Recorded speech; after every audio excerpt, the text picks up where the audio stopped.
Família linda, seja bem-vindo aí ao nosso canal. Vamos viver maçonaria. Esse amigo e irmão que vos fala é Jair Gomes. Meus irmãos, para todos os maçons que estão inseridos, né, nesse universo maçônico, é sabido de nós outros que existe uma restrição que os maçons de algumas instituições maçônicas são proibidos, é tirado o seu direito de ir e vir em relação ao que consiste a intervisitação de potências maçônicas de que não tenha um tratado de mútuo reconhecimento.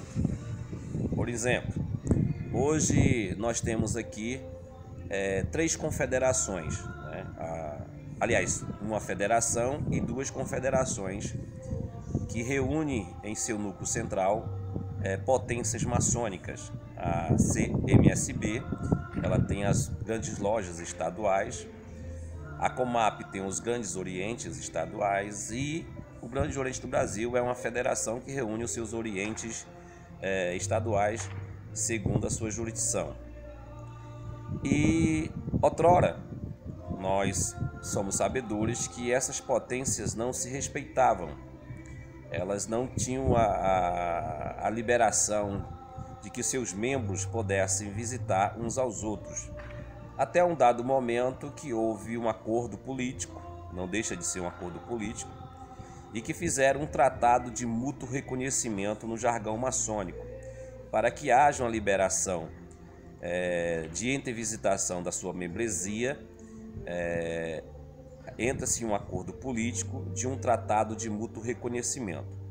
E hoje nós somos sabedores que essas instituições se fecharam em um núcleo autocrático, liberando assim os seus associados de intervisitar entre eles, excluindo assim as outras potências maçônicas existentes aqui no Brasil, que já são mais de 210 potências maçônicas. Se nós formos dar, de fato, êxito à maioria, hoje, em sua maioria, tem mais potências maçônicas que não estão dentro dessa autocracia do que potências maçônicas que estão dentro dessa autocracia. E essas potências maçônicas que não estão dentro dessa autocracia, geralmente há uma liberdade entre essas potências de intervisitação, porque elas estão dentro do que consiste uma originalidade maçônica, respeitando os landmarks, né? Que são as leis pétreas que direciona. Só um minuto. Direciona a maçonaria universal. E o 14º landmark dá direito ao maçom de tomar assento em uma loja legalmente constituída. Bem, meus irmãos, o que nós temos que entender é o seguinte: procurar entender de forma pragmática do que consiste essa proibição.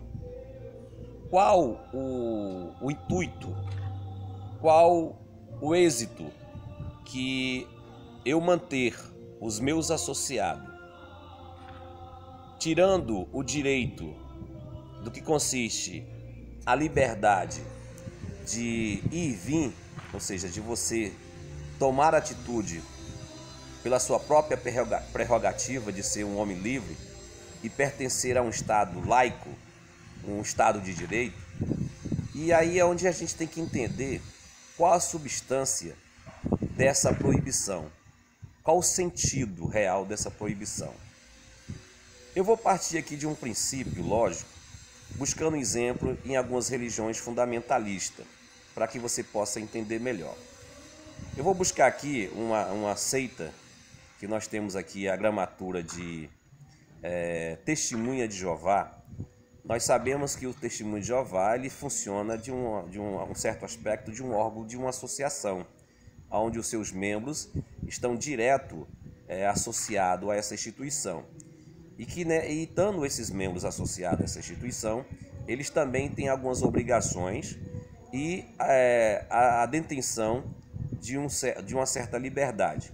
Os mesmos são levados a acreditar que, de certa forma, se eles se contaminarem com outro ramo da mesma crença, que nada mais é que o cristianismo, eles são levados a acreditar que eles perderão alguns benefícios da sua instituição, da sua seita. Por exemplo, a partir do momento que um testemunho de Jeová está associado, ele tem os benefícios. Benefício como?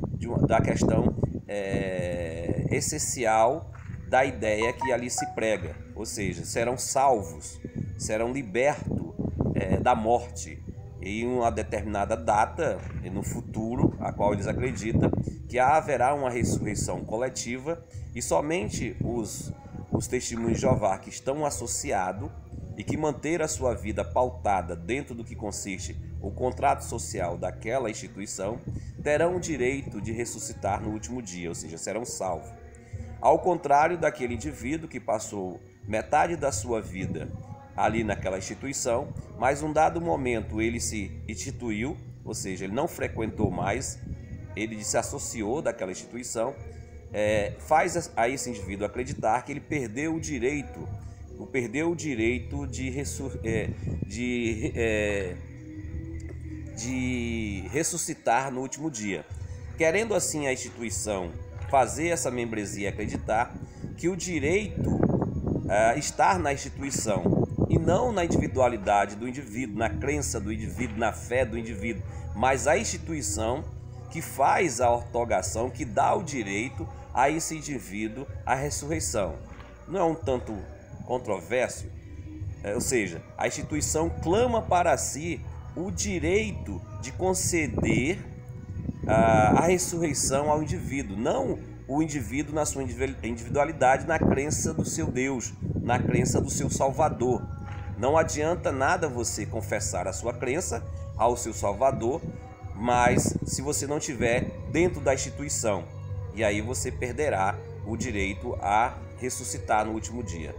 Na maçonaria institucional, é um tanto homogêneo com isso, com essa ideia, não de uma questão salvatória, mas de uma questão de um direito de intervisitação. Ou seja, para que o maçom possa ter um direito de intervisitar, ele tem que cumprir alguns requisitos do que consiste a sua instituição. Qual já são esses requisitos? Bem, estar rigorosamente assíduo na sua instituição, ou seja, e estar totalmente atualizado com as suas obrigações pecuniárias, que nada mais é que o seu financeiro. Ele deve manter os seus pagamentos rigorosamente em dia para que o seu direito ele possa manter o seu direito. A partir do momento que ele não paga as suas mensalidades, ele é instituído ao direito de não visitar sequer as suas lojas da sua jurisdição e as lojas que estão dentro dessa autocracia do Tratado de Mútuo Reconhecimento. Ele perde esse direito. O direito só vai consistir não na inerência do mesmo, ou seja, não na substanciação do que consistiu o seu processo iniciático, mas o direito vai consistir somente se ele manter os pagamentos rigorosamente em dia, quebrando assim a temática do que consiste o 14º landmark, que diz que é um direito inerente, consagrado ao maçom de tomar assento. Mas a instituição clama para si o absolutismo do direito de conceder a esse maçom dele tomar assento nessa jurisdição se ele tiver com seus pagamentos em dias. Não é uma questão de direito teu. Não é, a instituição retira esse teu direito, que é inerente a você, é intrínseco a você. A instituição faz você acreditar agora que você só tem direito se você pertencer dentro da legalidade que ela te apresenta, que é as tuas obrigações de pagamento. Se nós fizermos, como a gente está fazendo essa exegese em relação a testemunho de Jeová, não é tanto diferente. É gritante a diferença? Porque um prega a salvação da alma, digamos assim. Você terá o direito às benesses no futuro celestial, numa terra onde vai se tornar um paraíso. Mas a maçonaria, de certa forma, também tira o teu direito, alegando que o direito está nela e não em você. Veja aí como é interessante. Então, quando você é maçom e prega contra uma instituição que trabalha dessa forma, e você também, de certa forma, está inserido na mesma matéria, só que com nuances diferentes. Com nuances diferentes. A instituição que é a detentora do que consiste o teu direito de ter visitação, tirando assim a tua individualidade de crença, de agir, de ir, vir, etc. Certo, meus queridos? Então essa questão, e aí vamos entrar mais nessa matéria, vamos procurar entender. Veja bem, os testemunhos de Jeová alega que a pessoa perderá a salvação, ela se tornará uma pessoa espúria, um falso testemunho de Jeová. Na verdade, deixa de ser um testemunho de Jeová, ele passa a ser uma pessoa apostata, uma pessoa fora da eclésia institucional desse mundo testemunho de Jeová. Na maçonaria, nós podemos ver o seguinte: a partir do momento que você deixa de pagar as suas mensalidades, você não deixa de ser maçom. Você não perde a salvação, você não perde os seus direitos individuais no sentido das tuas crenças, da tua horizontalidade, da tua verticalidade, mas você perde o direito institucional. Mas aí, vamos lá, vamos tentar entender o seguinte: a partir do momento que um maçom dessa instituição, que tem a obrigação e tem o seu direito restrito e tirado por meio das leis constitucionais dessa instituição, que você não pode visitar uma potência maçônica, uma loja de uma potência maçônica que não esteja dentro da tua autocracia. Aí eu levo a minha palavra agora direcionada a você. Você que é um homem livre, você que é um homem esclarecido, você que tem de fato o autoconhecimento, tem de fato o discernimento entre o que é certo e o que é errado, né? Sabe, tem a tua vida pautada dentro de um contexto social, ético. E aí o que acontece? Se você, por livre e espontânea vontade, você decide de certa forma desobedecer as regras constituídas na tua instituição, e você vai visitar uma loja que não tenha tratado de mútuo reconhecimento, e você, senhor de você mesmo, você faz uma análise do que irá ocorrer com você. Você visitou aquela loja, praticou os mesmos rituais que se pratica na tua instituição, você não viu diferença nenhuma, você teve vivência orgânica, você se confraternizou com aqueles irmãos, você os abraçou, você foi bem recebido e etc. Você não viu diferença nenhuma entre a tua vivência na instituição e a vivência naquela instituição que você resolveu visitar. Por que você não faz uma análise dentro de você para você e dizer: pô, o que foi que me aconteceu? Eu me tornei uma pessoa pior? Eu me tornei uma pessoa espúria, falsa, mentirosa? Eu me tornei uma pessoa, digamos, profana? Eu voltei ao meu estado da ignorância por eu ter frequentado aquela reunião? Ou o que me aconteceu? Ou eu desfrutei das benesses daquele momento lá com meus irmãos, aonde eu participei do ágape, aonde eu me confraternizei, eu abracei os meus irmãos. Será que isso não me trouxe, de certa forma, um benefício? Será que, de certa forma, eu não alcancei uma verticalidade, um entendimento do que as pessoas que ali a chefia, a autocracia daquela minha instituição estava dizendo para mim que eu não poderia ir lá, que algo poderia me acontecer? Tipo o quê? Tipo o que poderia te acontecer? Você perder a salvação? Você não ressuscitar no último dia? Ou o que você perderia? Faça uma análise de você para você mesmo. O que você perde? Até porque você não vai pagar para lá estar. Você não vai... Ou seja, é uma coisa, uma pergunta que só você pode responder. Só você pode responder, porque a tua própria instituição não vai ter argumentações em dizer o que vai te acontecer de algo ao contrário do que você já vive.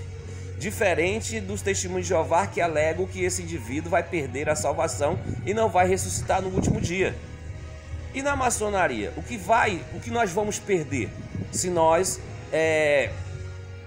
visitarmos outras lojas maçônicas que não estejam dentro da nossa autocracia, o que você vai perder com isso? Me diga. Faça esse análise crítico. Faça valer de fato o direito constitucional do país que você vive. Vivemos num Estado laico de direito. Ou seja, eu tenho direitos. Eu posso visitar um terreiro de macumba, eu posso ser um babalorixá, eu posso visitar uma sessão espírita, eu posso ir para a igreja católica, eu posso ir para a igreja evangélica, eu posso ir para onde eu queira ir, como eu falo aqui, eu posso ir até para um cabaré. Mas eu não posso, há uma proibição que eu não posso ir para uma reunião de uma loja que não tenha tratado de mútuo reconhecimento comigo, porque faz-me acreditar que eu vou me tornar um animal, ou seja, eu vou perder a minha natureza racional e vou me tornar uma pessoa, de certa forma, indiferente. Então eu não consigo entender, eu não consigo aceitar, é uma opinião minha pessoal, certo? Eu não consigo entender que nós fazemos parte de uma ideia de que pregamos a liberdade, pregamos a fraternidade, pregamos a igualdade, e há essa restrição entre os maçons de entre visitar. Eu não vejo coerência, eu não vejo vida nisso.